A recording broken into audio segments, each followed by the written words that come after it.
Stop! Avant de commencer, je tiens à préciser que je sais qu'AlphaCast, un youtubeur Overwatch, a déjà publié ce type de vidéo dans ses Overwatching. Mais étant un grand fan de l'histoire du jeu, je souhaite créer un contenu entièrement dédié à l'histoire des personnages, et non pas à l'histoire suivie d'un guide. Cette série de courtes vidéos se concentrera donc uniquement sur la présentation de l'histoire du jeu et de ses personnages. Et puis merde, après tout, je fais ce que je veux, c'est ma chaîne.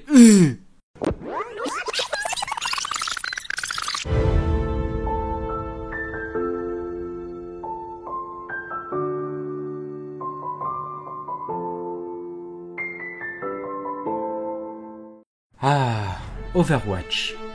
Une organisation mythique de soldats surpuissants luttant pour la paix dans le monde. L'histoire d'Overwatch se déroule dans un avenir proche, environ 60 ans dans le futur, sur une terre fictive étant en tout point géographiquement identique à la nôtre, c'est-à-dire les mêmes continents, les mêmes villes, etc. Les avancées technologiques étaient telles que l'humanité avait réussi l'inconcevable. Des scientifiques avaient réussi à créer des robots dotés non pas seulement d'une conscience, mais d'une âme. 30 ans auparavant, les humains et ces omniums cohabitaient et vivaient alors en harmonie. Enfin jusqu'au jour où, pour des raisons encore inconnues, les êtres de fer devinrent fous et commencèrent à attaquer les humains du monde entier. La Russie fut la première nation à subir les assauts des robots, puis vint la Corée du Sud, la Sibérie et peu à peu le monde. Aidés d'une armée d'unités robotiques de combat ayant la capacité de se transformer en sulfateuses destructrices répondant au nom de Bastion, de nombreux robots se retournèrent contre leur créateur, mettant le monde à feu et à sang.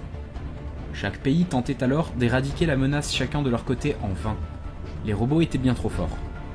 Les différents pays décidèrent alors de vaincre chacun à leur manière cette rébellion robotique. Les Allemands par exemple misèrent sur de grosses armures pour soldats résistant aux tirs. La Russie quant à elle misait sur des mecs afin de vaincre les robots. Rien ne fut concluant. C'est après 30 années d'une guerre toujours non résolue que les Nations Unies décidèrent de créer un groupe de soldats d'élite afin de mettre fin au conflit. Guidés par Gabriel Reyes et Jack Morrison, un groupe d'agents dotés de capacités hors normes furent appelés à œuvrer pour la paix. Soldats, scientifiques, explorateurs ou renégats, ils s'étaient tous alliés dans un seul et unique but, éradiquer la menace omnium de la surface de la Terre afin de préserver la race humaine. Grâce à cette coalition de héros, la paix fut enfin rétablie. Enfin du moins en substance. En effet, il existe encore quelques endroits où les omniums révolutionnaires résistent, tels que la Russie.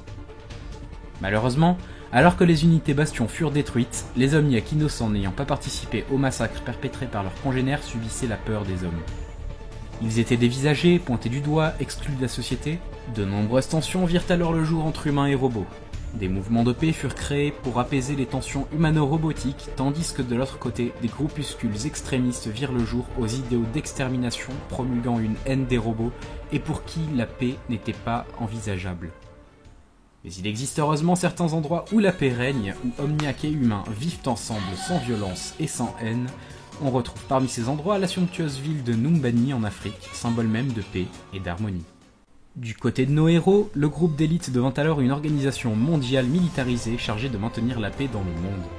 Les gouvernements des nations les plus puissantes du globe décidèrent de s'unir et de former cette unité spéciale composée de soldats dotés de capacités hors du commun répondant alors au nom d'Overwatch. Ils étaient alors respectés et reconnus comme protecteurs de la planète, le dernier rempart de l'humanité face aux catastrophes du type de la crise des omniums. Mais alors qu'Overwatch suscitait l'admiration de l'humanité, des tensions se firent sentir entre Morrison et Reyes. En effet, Reyes considérait alors que seule la réussite de la mission comptait, quels que soient les moyens déployés. Morrison pensait quant à lui à l'équipe et à la sécurité des membres avant tout.